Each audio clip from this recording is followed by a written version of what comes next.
আজকে রাজনৈতিক অঙ্গন নিঃসন্দেহে নড়েচড়ে বসেছে যখন একটি খবর সামনে এসছে সেটি হচ্ছে যে আওয়ামী লীগের প্রতিষ্ঠা বার্ষিকীকে কেন্দ্র করে সেনা মোতায়েনের একটা চিঠি দেওয়া হয়েছে সরকারের পক্ষ থেকে। তো কার্যক্রম নিষিদ্ধ আওয়ামী লীগের এমন কি তৎপরতা সামনে যার কারণে সেনা মোতায়েনের চিঠি দিতে হলো? তার মানে এক্সিস্টিং যে পুলিশ আইন শৃঙ্খলা রক্ষাকারী বাহিনী আছে তারা কি যথেষ্ট না? সেটাই তো প্রমাণ হয় যে যেমন ডক্টর মোহাম্মদ ইউনূসের সময় প্রয়োজন হয়েছে সত্য, এবং সে কারণে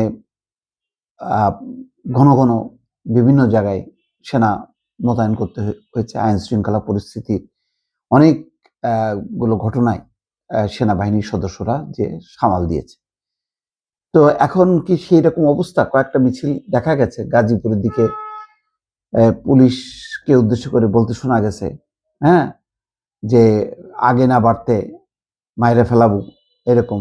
ওই একটাও সামনে আসবি না, একটাও সামনে আসবি না, মাইরে ফেলামু, মাইরে ফেলামু। তো এইসব তো খুব কি মানে ভয়ের মতন ব্যাপার, শঙ্কা জাগানোর মতন পরিস্থিতি তৈরি হলো, সেটা একটু চিন্তা করছি। এমনি ফাঁকে ফুঁকে বিভিন্ন তারা ছোট ছোট মিছিল টিছিল করে, তো এগুলি তো ঠেকানো মুশকিল। কারণ আওয়ামী লীগ একটি বড় রাজনৈতিক সংগঠন, তার একটা অবস্থান আছে, তার সঙ্গে রাজনৈতিক একটা সেটেলমেন্টে এখনো যাওয়া সম্ভব হয়নি।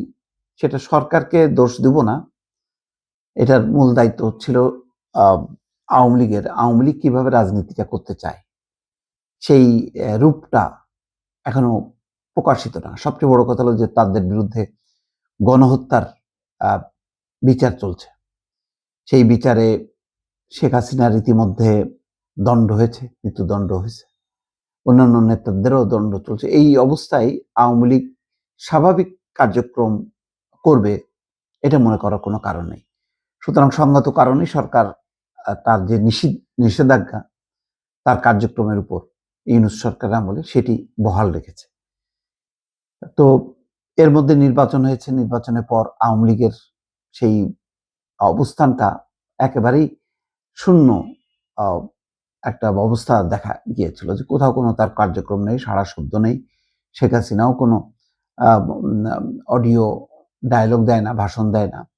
তো এক সম্প্রতি আবার তাদের নাড়াচাড়া বোঝা যাচ্ছে। তো এখানে বলা হচ্ছে যে আওয়ামী লীগের নেতাকর্মীরা নির্বাচনে অংশ নিয়েছে, তারা কোথাও আওয়ামী লীগ, কোথাও বিএনপি, কোথাও মানে জামাতকে ভোট দিয়েছে, এনসিপিকেও ভোট দিয়েছে। তো এখন তারা কেন তাদের অধিকার ফিরে পাবে না?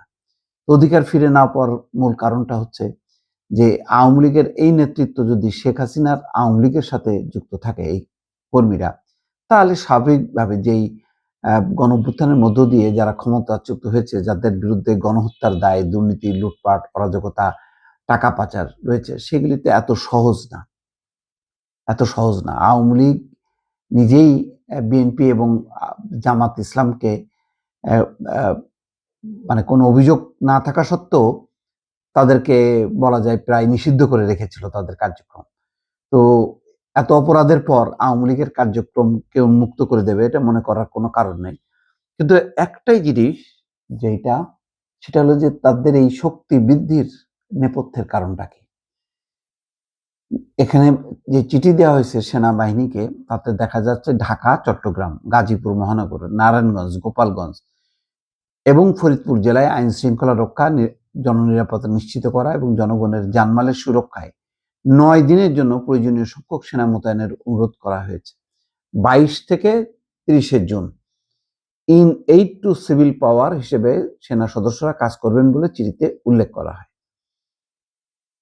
23 জুন অর্থাৎ কালিত আগামীকাল তাদের প্রতিষ্ঠা বার্ষিকী, সেটাকে সামনে রেখে মিছিল, শোডাউন এবং অন্যান্য কর্মসূচি পালন করবে, যেটা এখন আইনের দৃষ্টিতে বেআইনি, সেটা ঠেকানোর জন্য এই প্রস্তুতি নেওয়া হচ্ছে। কিন্তু এগুলি করে কি আওয়ামী লীগকে ঠেকানো যাবে কিনা?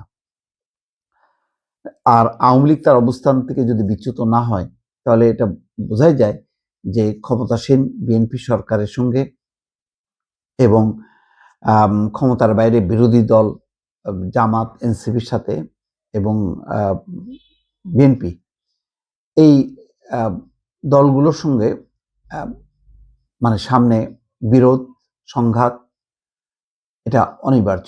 এখন জানি না এর মধ্যে জামাত পৃষ্ঠপোষকতা দেবে কিনা, না মানে নিয়ম অনুযায়ী দেওয়ার কথা না, বা বিএনপিও কোনো সেটেলমেন্টে যাবে কিনা সেটা এখন বোঝা যাচ্ছে না। আপাতত একটা শক্তি অর্জন করেছে আওয়ামী লীগ, সেটা প্রকাশ পেল অন্তত এই চিঠির মধ্য দিয়ে। এটা অবশ্যই বলা যায় যে সম্মিলিতভাবে রাজনৈতিক দলগুলো এখন পর্যন্ত গণঅভ্যুত্থানের পর তাদের যেই অবস্থান, সেই অবস্থানটা যে সুসংহত হয়নি, অন্তত আওয়ামী লীগের এই শক্তি বৃদ্ধির মধ্য দিয়ে সেটি প্রমাণ হচ্ছে।